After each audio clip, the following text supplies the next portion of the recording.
Hey squad, Sykes here, and welcome back to InstallationX and another Halo Infinite video. However, unfortunately, I have some disappointing news to share with you all. As some of you may have already heard, Halo Infinite has been delayed into 2021. An official statement from 343 Industries reads, "Today, I want to share an important Halo Infinite development update with the community. We have made a difficult decision to shift our release to 2021 to ensure the team has adequate time to deliver a Halo experience that meets our vision. The decision to shift our release is the result of multiple factors that have contributed to development challenges, including the ongoing COVID-related impacts affecting us all this year. I want to acknowledge the hard work from our team at 343 Industries, who have remained committed to making a great game and finding solutions to development challenges. However, it is not sustainable for the well-being of our team or the overall success of the game to ship it this holiday. We know this will be disappointing to many of you, and we all share in that sentiment. The passion and support the community has shown over the years has been incredible and inspiring. We wanted nothing more than to play our game with the community this holiday. The extra time will let us finish the critical work necessary to deliver the most ambitious Halo game ever at the quality we know our fans expect. Thank you for your support and understanding. Chris Lee, Studio Head, Halo Infinite." Oh, squad, I'm absolutely devastated about this. I can't lie. I'm absolutely gutted because at the end of what's going to be a very, very crap year, I was very much looking forward to playing Halo Infinite, but unfortunately the decision has been made.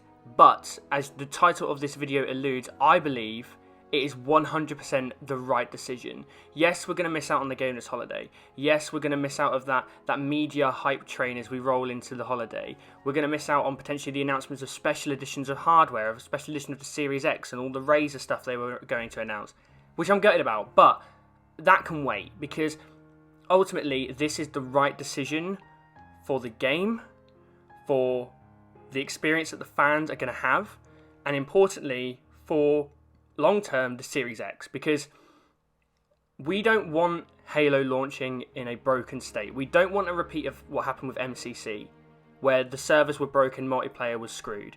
We don't want a repeat of Halo 5, where the game should have been delayed, it wasn't, so the game released half-baked with many features missing. I think a lot of people forget that Halo 5 didn't launch with Forge.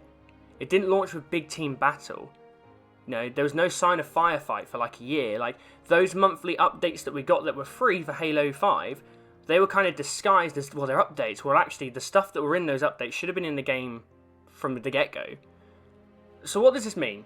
Why have they made the decision? Well, ultimately, COVID-19 has had a massive impact. There's no denying that.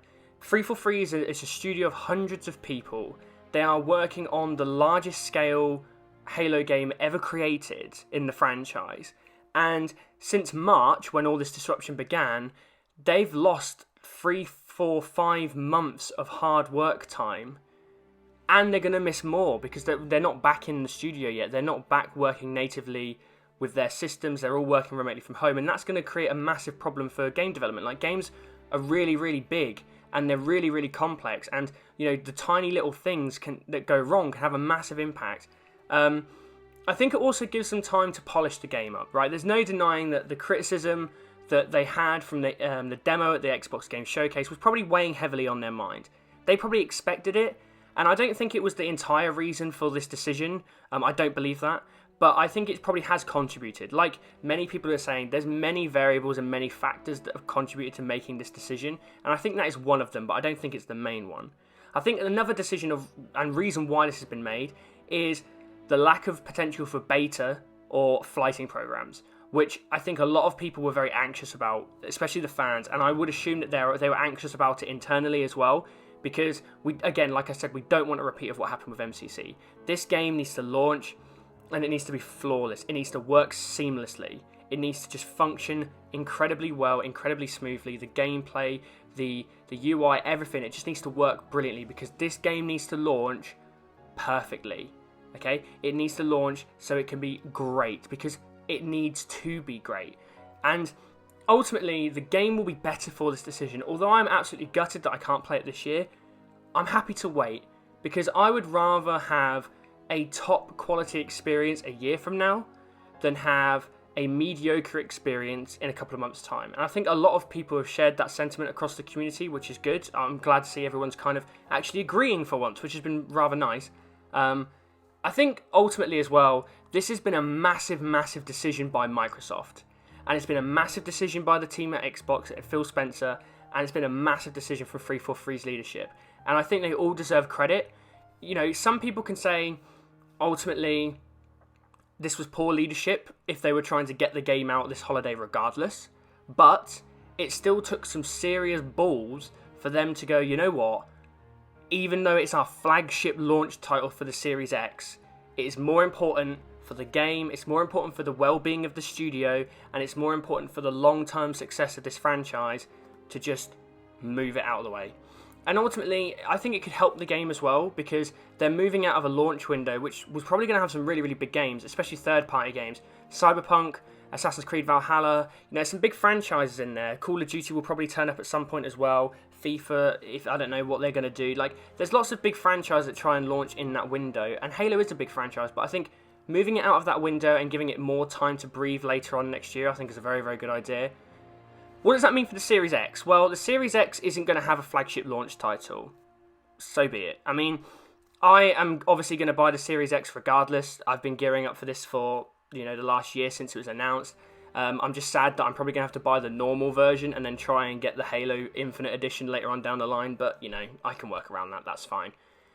Ultimately, what Microsoft are trying to sell to people is not necessarily 1 or 2 games. They're trying to sell a service, which is Xbox Game Pass. And ultimately, what we don't want happening is we don't want Halo Infinite launching with the Series X, Halo Infinite being mediocre or underperforming or coming in under people's expectations of what they wanted, and ultimately that then give the Series X a bad rep.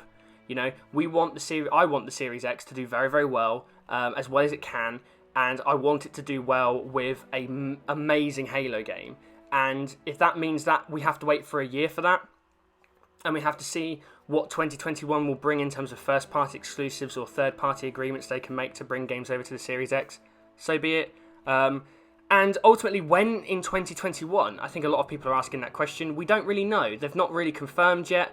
It's just been very vague. 2021, that gives a massive, massive window. I think it also kind of alludes to the fact that they're not quite sure how much work they need to do yet, how much polishing they're going to need to do. A lot of people have been kind of floating around the idea that, you know, Q1 or Q2 of 2021 would be a really good time to release it, especially early on in the generation life cycle of the Series X. And I think that would be a good shout. You know, there's been lots of success for games that have launched in Q1 and Q2. Some people have even suggested the Series X might get delayed itself, but it doesn't look like that's going to happen, as there's been an article on Xbox Wire suggesting that's not going to happen. It's still going to launch this holiday, and it's going to launch with Xbox Game Pass and all these features and all these new third-party games and second-party exclusives that they've got going on. A lot of people have been suggesting that next year is on November the 15th. It's actually the 20th anniversary of Halo. So some people are suggesting, well, why don't you push it all the way to next fall, fall of 2021, and release it on the 20th anniversary? I think personally that would be really cool. Especially it gives them a year to then really go to town with some, you know, multiplayer features, multiplayer modes, and really kind of make this a massive, massive Halo. But that's all my thoughts, guys. I don't know whether you're disappointed as much as I am or not, but let me know your thoughts in the comment section. Do you think this was the right call by 343 and Xbox? Do you think ultimately Halo will be better for this decision? I think it will. And as always, if you enjoyed the video, then please make sure you leave a like, head over to InstallationX and subscribe, and hit that bell for notifications for more Xbox content. And as always, I'm Sykes, and for more on Halo Infinite and all things Xbox, stay tuned to InstallationX. Bye, guys.